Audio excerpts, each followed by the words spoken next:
Hello दोस्तों, स्वागत है आप सभी दोस्तों का कंपटीशन फॉर जॉब में। आज की वीडियो में हम बात करेंगे दोस्तों जीएसएससी में हुई जो धांधली, जो जीएसएससी सीजीएल में जो एक बहुत बड़ा एग्ज़ाम का जो कंडक्ट हुआ है, उसमें ऐसा प्रतीत हो रहा है कि बहुत भारी मात्रा में धांधली हुई है। ऐसा मैं क्यों बोल रहा हूँ दोस्तों? क्योंकि इसका कुछ कुछ रीज़न है जो मैं बताऊँगा इस वीडियो के माध्यम से। इससे मुझे साफ लगता है कि इसमें बहुत भारी भरकम, बहुत बृहद स्तर पे धांधली हुई है, सीट को बेची गई है। ऐसा क्यों बोल रहा हूँ दोस्तों? क्योंकि देखिए, सबसे पहली बात है कि आए दिन अभी कॉल रिकॉर्डिंग सर्कुलेट हो रही है, आए दिन वायरल हो रहा है। कॉल रिकॉर्डिंग, कितना नेता का नाम आ रहा है, मंत्री का नाम आ रहा है, लेकिन कोई जांच नहीं हो रहा है इसमें। क्यों नहीं हो रहा है जांच? अगर सरकार की मंशा अच्छी होती, सरकार वाकई में जेन्युइन होती, हम लोग के लिए सोचती अच्छी, ठीक है, ईमानदारी पूर्वक अगर एग्ज़ाम लेती, तो वो वाकई में वो जांच करवाती है कॉल रिकॉर्डिंग का। क्योंकि बहुत बड़ा ये इल्ज़ाम है कि सीट बेचना, है ना, मंत्री का नाम लिया जा रहा है, तो इसमें कहीं ना कहीं कुछ तो है सच्चाई, तभी तो ऐसा रिकॉर्डिंग वायरल हो रहा है। तो इसमें सरकार को जांच करवाना चाहिए था। इससे भी एक शक पैदा होता है, प्रश्न चिन्ह खड़ा होता है, ठीक है। इसमें जांच ना करवाना, इसमें बहुत बड़ा क्वेश्चन मार्क खड़ा होता है, ठीक है दोस्तों। और दूसरी बात है कि देखिए, हम लोग इतना दिन से आंदोलन कर रहे हैं, लेकिन सरकार के कान में जू तक नहीं रहेंगी। सरकार का एक भी मंत्री हम लोग से मिलने नहीं आए, लेकिन देखिए इनको इतना हड़बड़ी है, इतना हड़बड़ी है रिजल्ट जारी को करने को लेके कि अपने कार्यकर्ता को सीएम आवास घेरने के लिए बोल दिए हैं। सोच के देखिए किस हद तक ये गिर गए हैं।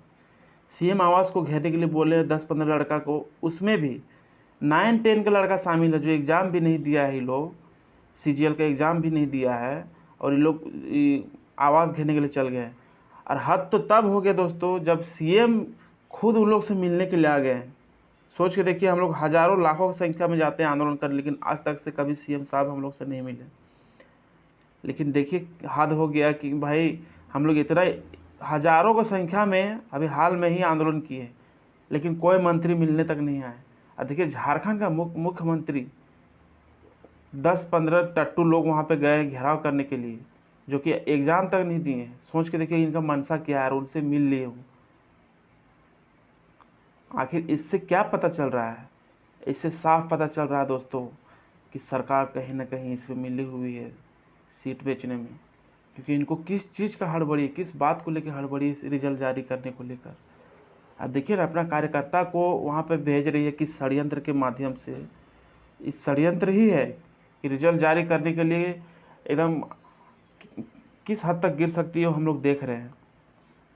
और ये जीता जागता सबूत है दोस्तों। कुछ महीना पहले आप देख लीजिए, झारखंड, राजस्थान में जब कांग्रेस की सरकार थी, कितना मंत्री पकड़ाए हैं वहाँ, वही क्वेश्चन सीट बेचने में, नौकरी बेचने में, क्वेश्चन लीक के मामले में।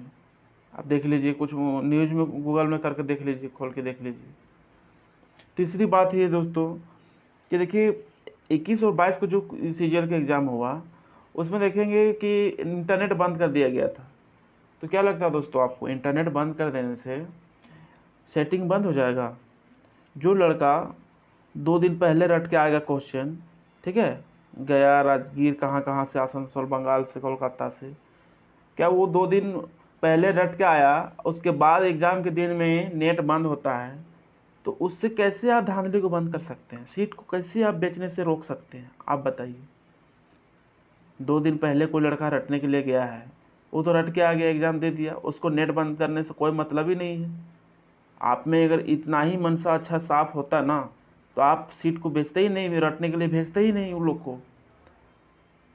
आपको इसी से पता चल रहा है ना अभी कितना आप व्याकुल है रिजल्ट को जारी करने को लेकर, ठीक है। ये अपने कार्यकर्ता को अपने आवास को घेरने के लिए बुला रहे हैं, इससे पता चल रहा है। और दोस्तों, हम बता रहे हैं आपको कि इंटरनेट बंद करने से सिर्फ एक ही जन को फ़ायदा है, और वो है सरकार।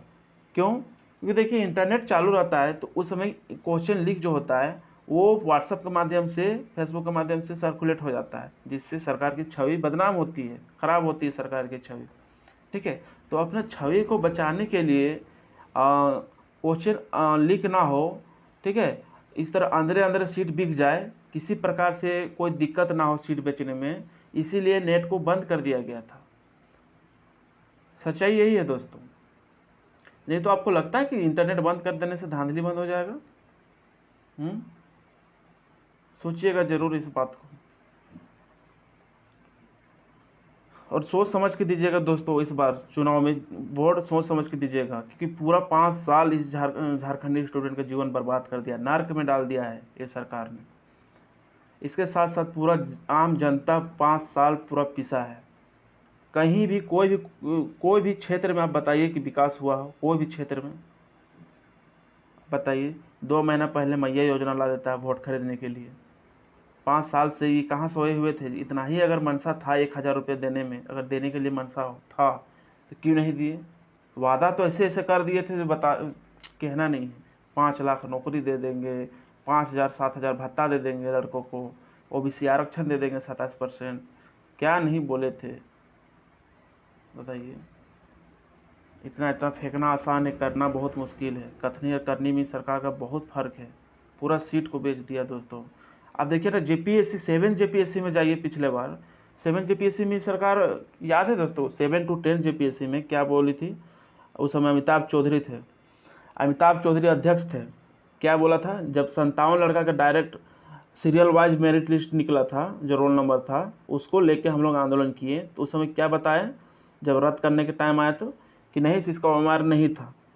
आपको लगता है दोस्तों ओएमआर अगर नहीं रहेगा तो किस आधार पे रिजल्ट जारी किया बताइए? ओएमआर नहीं रहने का मतलब क्या है? कि हमारा मार्क्स ही नहीं है। जब उनका मार्क्स ही नहीं है तो आप किस आधार पे उसका रिजल्ट जारी किए थे बताइए? कितना बड़ा स्कैम था 7 to 10 जेपीएससी में। बताइए, जब रिजल्ट उसका कैंसिल करने को कोई बहाना नहीं मिला तो बोल देता ओएमआर गायब था इसलिए रद्द कर दिए उन लोग 57 लड़का का। सोच के देखिए कितना भारी भरकम तरीके से इन लोग का सेटिंग हुआ था, सीट को बेचा गया था 7 to 10 जेपीएससी में। यहाँ तक सब जेएसएससी जेपीएससी सबको बेच दिया। 7 to 10 जेपीएससी में हमको बहुत अच्छे से याद है दोस्तों, उसमें बोला कि ओएमआर नहीं था। जब ओएमआर ही नहीं रहेगा तो कैसे आप रिजल्ट दे दिए थे? उन लोग का मार्क्स ही नहीं रहेगा हमारे पास कि कितना नंबर लाए हैं, कितना मार्क्स हम लाए हैं, कैसे रिजल्ट दे दिए थे आप बताइए? तो ये सारा प्रश्न खड़ा हो रहा है दोस्तों। अब पूरा का पूरा बिक गया है। इसलिए दोस्तों चुनाव आने वाला है, सोच समझ के वोट कीजिए, ठीक है? सब जाति धर्म भुला के वोट कीजिए, अपने हक अधिकार के लिए वोट कीजिए, ठीक है? नहीं तो फिर इस तरह 5 साल पीसिएगा, ख़त्म हो जाइएगा, पूरा बुढ़ापा आ जाएगा। ठीक है दोस्तों, आज के लिए इतना ही रखते हैं। फिर मैं एक वीडियो लाऊंगा इससे रिलेटेड। तब तक के लिए जय हिंद, जय झारखंड।